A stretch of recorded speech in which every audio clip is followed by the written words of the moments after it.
সবাই কেমন আছো? আশা করছি সবাই ভালো আছে। আজকের ব্লগটা আমি শুরু করছি সকাল থেকেই। আর এখন ঘড়িতে বাজে হচ্ছে সকাল 6টা। আর আমি কিন্তু উঠেছি 5:30টার সময়। তো 5:30টার সময় উঠে আমার বাসন ধোয়া হয়ে গেছে, মেয়েকে খাওয়ানো, ঘর ঝাড় দেওয়া সব কমপ্লিট হয়ে গেছে। আর এখন এসেছি বিছানা গোটানোর জন্য। তো চলো বন্ধুরা, অনেক বকবক করা হলো। আজকে কি নিয়ে ব্লগটা করছি সেটাই তো তোমাদেরকে বলা হয়নি।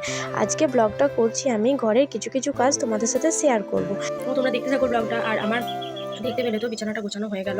তারপরে বিছানা যদি ওলট পালট থাকে আমার খুব রাগ হয়। বিছানার চাদর যদি একবারে প্লেন পাড়া থাকে তাহলে আমার খুব ভালো লাগে। আর আমার বরকেও তাই বলি, মেয়েকেও বলি। মেয়ে তো শোনে না এখন, ও বাচ্চা কি করে শুনবে। এখন বলা চাচা জলটা এখানে ছিল, পড়ে গেছে। মাইপোসের বোতলটাও ছিল, পড়ে গেল।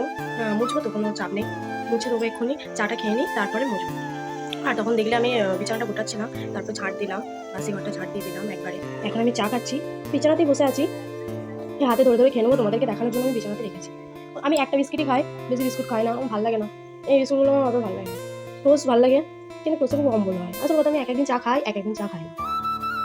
তো দেখতে থাকো ব্লগটা। আমি এটা সকালবেলায় এই সারা সকালের মধ্যে এই টাইমটাই আমি একটু বসতে পারি, মানে এই চা খাওয়ার সময়টায়। চাটা খাওয়া কমপ্লিট হয়ে গেলেই আমি ঘর মুছতে আরম্ভ করব। এই প্রত্যেক দিন এইভাবে ঘর মুছতে মুছতে কোমরে সত্যিই খুব ব্যথা ধরে যায়। আর সবাই বলে নাকি যে বাচ্চা হওয়ার পর কোমরে ব্যথা হয়, এটা কিন্তু ঠিক কথা।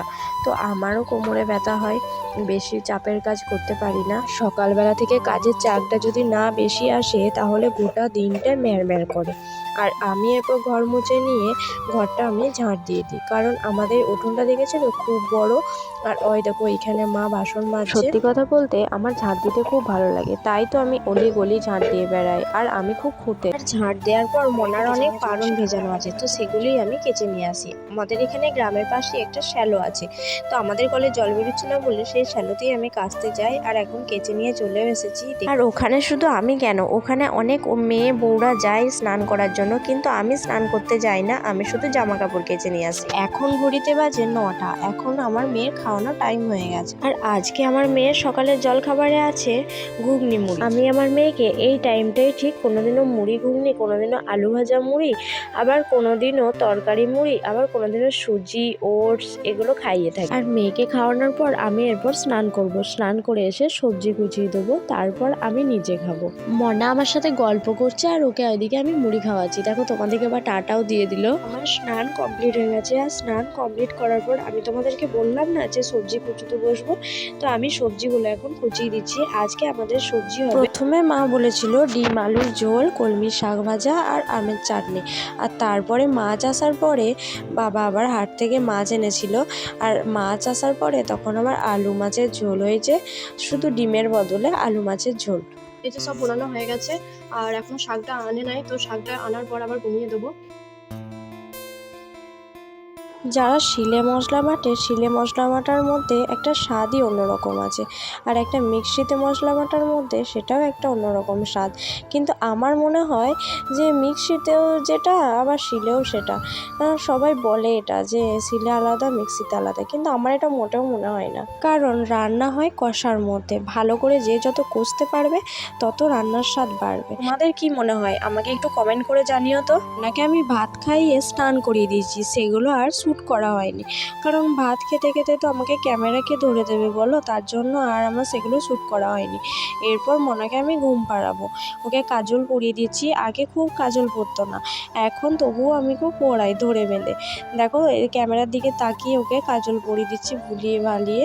কাজল না পরলে চোখগুলো দেখতে ভালোও লাগে না, আমার তো ভালো লাগে না। কেউ কেউ আছে যারা কাজল পরায় না, কিন্তু আমার খুব ভালো লাগে কাজল পরা। জানো তো বন্ধুরা, আমার মেয়েটা না খুব ভাবুনি।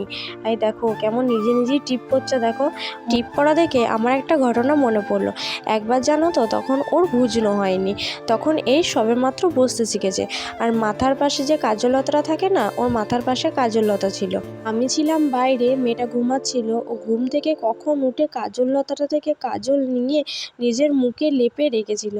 আমাদের বাড়ির লোকেরা আর হাসি থামে না। এই যে আমার সোনাটাকে ঘুম পাড়িয়ে দিলাম, ভাত খেয়ে নিয়েছে। তোমাদের সাথে ভাত খাওয়াটা আর শেয়ার করি নাই, কারণ ওকে এইখান ওখান করে ঘুরিয়ে ঘুরিয়ে ওকে ভাত খাওয়াতে হয়।